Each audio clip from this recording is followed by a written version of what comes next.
At the end of this week's Parshat Vayeshev, we find that the king of Egypt was angry at two of his sarim, his officers, the chief wine deliverer, steward, butler, and the chief baker.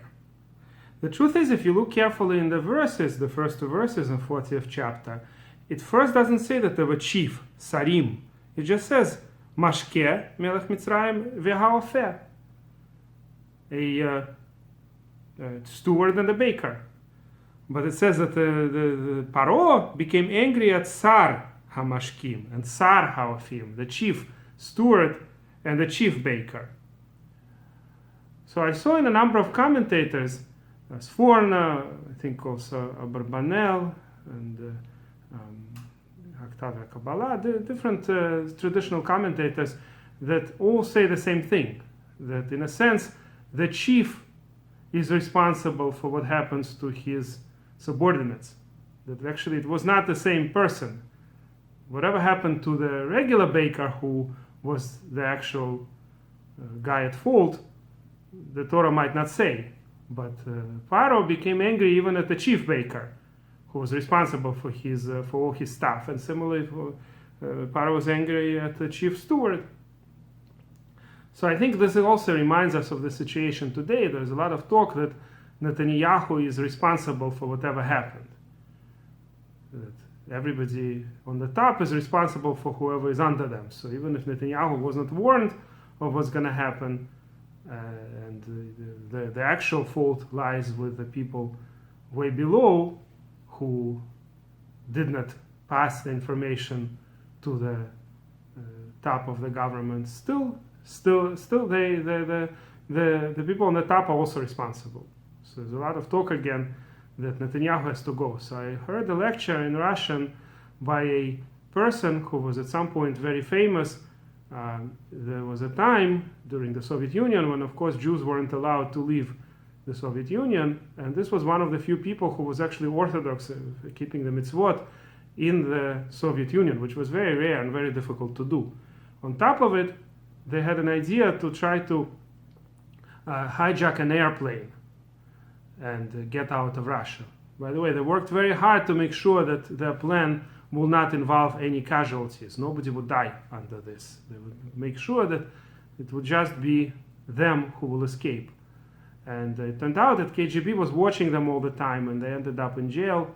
At first they were supposed to be executed, but there was a lot of international pressure, and so this person sat in jail 11 years. And Russian jail is not like American jail or a Western European jail. But at any rate, he was let out after 11 years. He said that it's like Eretz Yisrael, Aleph Yud, right, is 11, the gematria of 11. So after sitting 11 years, he came out of jail. His name is Yosef, by the way, also, right? Yosef came out of jail after sitting for a number of years. There's dispute how many years Yosef sat in jail. And this gentleman, Yosef Mendilevich, came out of jail and was able to immigrate to Eretz Yisrael. And he, Baruch Hashem, is still alive. May Hashem send him long years. So I heard his lecture, what will happen after Netanyahu. And he says a very interesting thing, that the people who say only not Netanyahu, right, the whole movement is they don't offer anybody better. They just say, okay, all we want is that it won't be Netanyahu, it has to be somebody else. Right? But they cannot offer anybody better either. The problem is that, in general, the problem with democracy, of course, is that usually the people who wrestle their way all the way to the top, who are candidates to be presidents and prime ministers and all kinds of leaders, general secretaries, they're not the good people. It's very rare that good people make it to the top. A lot of times the choices are between bad and worse. That's the real problem. A lot of times people really don't know who to vote for. Okay, no Netanyahu. I agree. Netanyahu might be not the best candidate, but who is a better candidate? All the good people don't really want to be all the way on the top. The same is true in America. It's very rare that good people make it to the top. I would love to vote, for instance, for Nikki Haley. But she's not getting anywhere. She's not going to be nominated by the Republican Party. It doesn't look like she will. So you have to choose between the candidates, whatever you've got. But unfortunately, it's very rare that you have really good candidates who are even getting close to being elected, who have a chance to be elected. That's the real problem, I think. And that's exactly the problem he was discussing.